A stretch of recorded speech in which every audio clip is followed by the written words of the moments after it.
What's up, everybody? It's Thinny in the Great Sphinx here with 18-pack shortcuts. I'm going to show you today 25 incredible ab exercises that'll give you abdominals like mine. Alright, everyone, welcome back to everyone's favorite series, By the Box 8. That is late. I apologize. I said this was going to come up a little bit ago. So recently I had an influx of new subscribers and new viewers, so I encourage you to watch the earlier videos in this series if you want to get the general gist, but I'm sure it's pretty self-explanatory.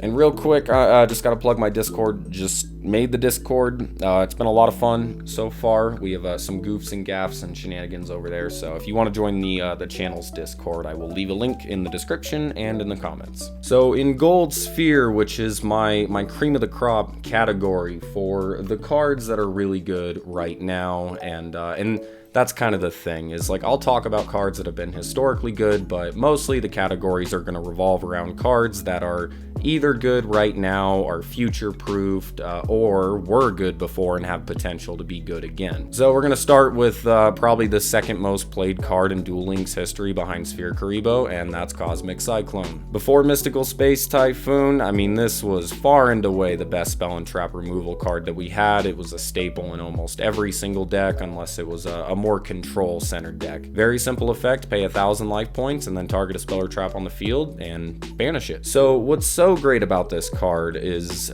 obviously just spell and trap removal in general is very good, but in Duel Links with the skills and a lot of them being procced by losing 1,000 life points, this card can be a 2-for-1 a lot of the time. And that's predominantly how it was used and what made it so good. It was one of the only generic cards that could get rid of spells and traps, and then as a bonus you could proc certain skills with it. It has seen so much play. It is still really good even after being power crept by Mystical Space Typhoon. And that's kind of the thing. The second part about it that I talked about, the proccing effects by paying 1,000 life points, that's not as applicable in the current meta as it used to be. Konami has done away with a lot of skills that require 1,000 life points, or the amount has been made higher. And then especially if you look at the meta right now, it's just none of the meta or a lot of the rogue decks are even using skills that are procced by paying 1,000 life points. And so that's kind of the thing. And there aren't a lot of trap cards in the game or spell cards that have floating effects outside of like Gear Town and Super Team Buddy Force Unite. However, the Gear Town is obviously extremely situational and rare, and while Super Team Buddy Force Unite is a great card and it does see a lot of play right now, it's a little too much to predict that it is that card, and even if you do destroy it and proc its floating effect, it's not really the end of the world. So we call this the Mystical Space Typhoon format right now, and it really has power crept Cosmic Cyclone, because in this meta that 1,000 life points is just a detriment, and again, dodging spell and trap card floating effects isn't really necessary. However, none of that takes away from how phenomenal the card is, especially because it's a quick play spell card like Mystical Space Typhoon. And so that takes it above levels of Galaxy Cyclone and other spell and trap removal in the game. I think most people would agree, if you're not counting Hatronade, which is banned, then Cosmic Cyclone is the second best card in the game for spell and trap removal. And so to note really quick, there are two other ways to get this card. It is in a bundle deal, which is probably the best way to get your first copy, and it is also available in Selection Box Mini Volume 1. It is obtainable in other ways, but going through this box to get it, not the most horrible thing in the world. So next up in Gold Sphere, I have Triforcetops. Triforcetops is an interesting card. So it's a hand trap. During your opponent's turn, if they special summon 3 or more monsters, then you can special summon him from your hand. And with 2,800 defense, that's pretty nice, but it gets even better. If he's summoned that way, he's immune to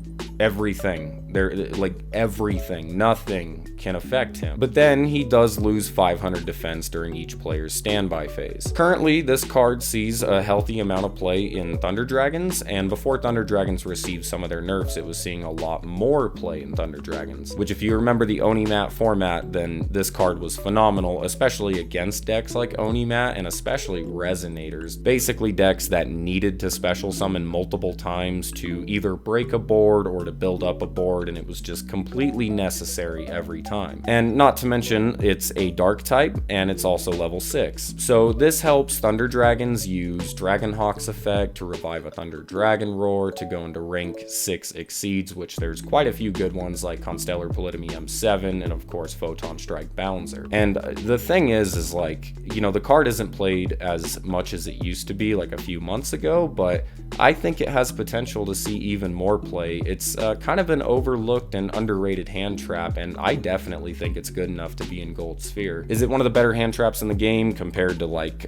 Battle and Boxer Veil or Sphere Karibo? Not even close, but it's still a phenomenal card and has been a phenomenal card in what is an extremely strong deck and has been in Thunder Dragons. So we are moving down to Silver Wall, and we'll start out with Into the Void. Into the Void has the effect to just draw a card. Two caveats to that: you need to have 3 or more cards in your hand to activate it, and then during the end phase you discard your entire hand. As of right now, this card is optimal in Infernity decks that are performing okay, and they're definitely a competitive rogue deck, and they typically run this card at 3 copies. And so another interesting thing about this card, I definitely do think that it is future proof, because the card is limited to 1 in the TCG, and as Duel Links gets quicker and you're able to fill up your hand more, I think this card could see more relevant play. Just currently in Duel Links, you really don't want to blow through all your resources and, you know, not have any cards in your hand during the end phase anyway. You're going to want to keep some of the cards in your hand, and this card just doesn't really give you a choice in the matter, and so that's why it's obviously really good in Infernity, since that's kind of the kid's gimmick, not having any cards in your hand. So as of right now, it is an integral part of a pretty competent rogue deck, and I think it has a lot of potential going forward. Next up in Silver Wall, we have Neospatian Aqua Dolphin and also Elemento Hero Aqua Neos. Aqua Dolphin is an interesting card. It's once per turn you can discard 1 card to look at your opponent's hand, and you can choose a monster card in it. If you control a monster with attack greater than or equal to the attack of the monster that you chose, you destroy that card and inflict 500 points of damage. Or otherwise, if you don't control a monster that has equal or more attack to the card you chose, then you take 500 damage. So discarding cards or destroying cards in your opponent's hand is very strong. Generally, your cards are most protected in your hand, and that's why there are very few cards that can interact with your opponent's hand. And the vast majority of them that we have in Duel Links, it's usually battle phase related, so if they destroy a monster, or typically if they inflict battle damage. So Neospatian Aqua Dolphin has an interesting effect here, and it is a little difficult to proc because he himself only has 600 attack points. But another thing to mention is he is capable of being special summoned by cards like Neospace Connector, and alternatively in its deck you could normal summon him and then use Neos Fusion to get, let's say, Brave Neos on the field, and then his effect is almost guaranteed to resolve.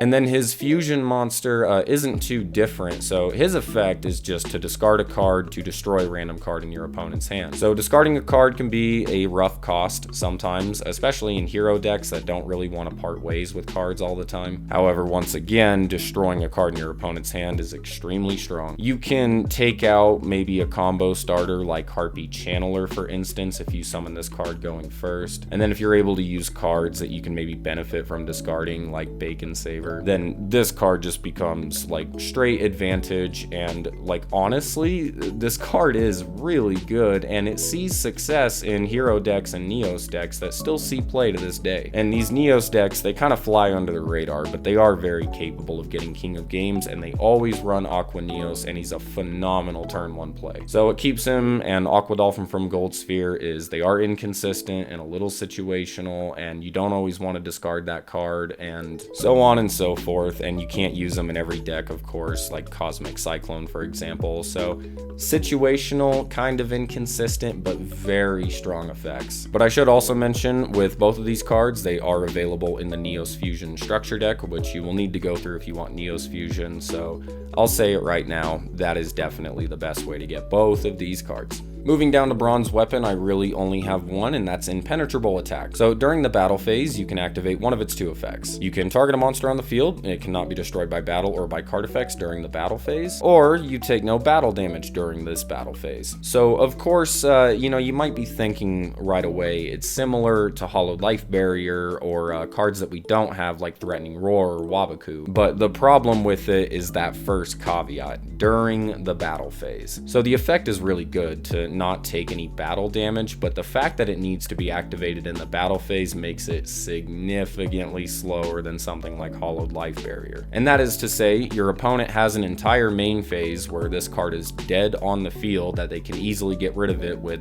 something like Cosmic Cyclone. That being said though, being able to just survive an entire battle phase with one card, especially in Duel Links because it's a 4,000 life point format, it's pretty good. But this is one of those cards where in an optimally built deck you wouldn't be running it, but if you're needing cards that you need to run in a deck that you're working on and you don't have the right trap cards you need yet, then it's a good substitute. Now I will also give it the caveat that I don't see this card as a super future-proofed one. It'll probably just become more and more relevant, and whether or not it belongs in Bronze Weapon is debatable. However, definitely a solid card. Alright, so we're moving over to Blades of Spirits. I think Galactic Origin is pretty good, and during a half-off gem sale is worth going through.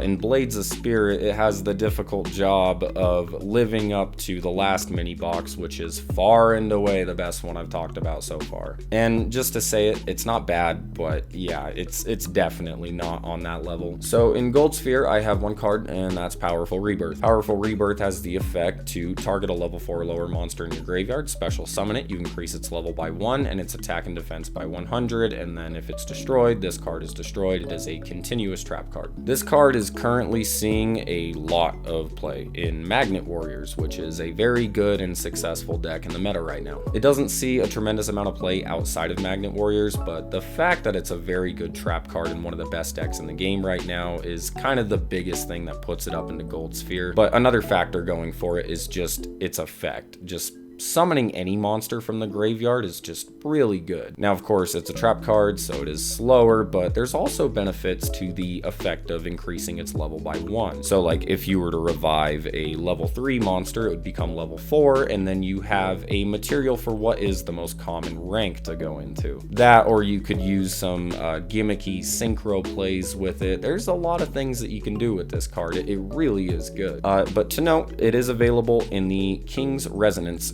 structure deck, which isn't a phenomenal one, so it's debatable if, you know, it's this mini box or the structure deck, but the structure deck is definitely a more reliable way to get copies of this card. Overall, very solid, good card to pick up from the box. And moving down to Silver Wall, we have Fire Formation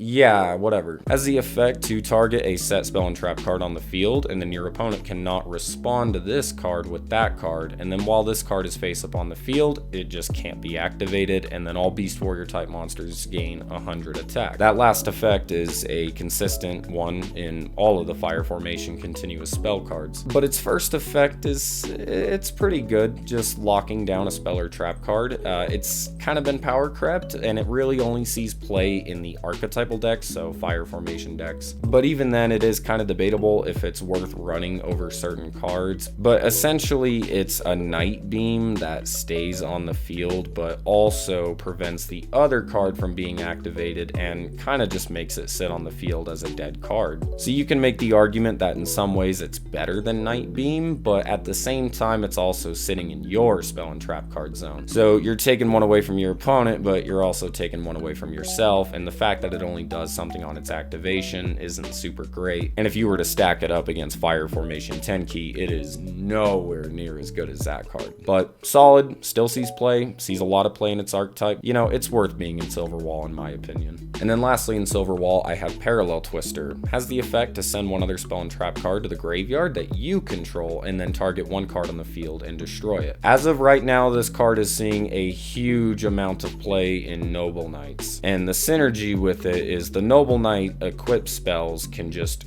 re-equip themselves to things when they're sent to the graveyard. So obviously this card is situational, and that's what keeps it in Silver Wall. It's not going to be good in every single deck, but it's been good in Ancient Gear decks, and right now it is phenomenal in Noble Knight decks that are very strong, and they are showing that they can compete with a lot of the meta decks. So Parallel Twister is very solid. Stack it up against Cosmic Cyclone and Mystical Space Typhoon, doesn't stand a chance, but in a deck like Noble Knights, it it's definitely better. And to note real quick, it is available in Dragoonity Overdrive, which I would recommend as the best way to go get this card. So then there's other things that I can talk about in this box, like it does have Sabosaurus, which given future releases, this could end up being the best rescue rabbit target. There is also Cyber Harpy Lady, which sometimes sees play instead of Harpy Lady 1, but other than that, like by itself, it's just an 1800 attack beat stick that you'll use for extra deck plays, but yeah, I don't think it really fits any of the categories just by that being its niche. And Fire King Avatar Barong is a good card as well, but he is also available in their structure deck, and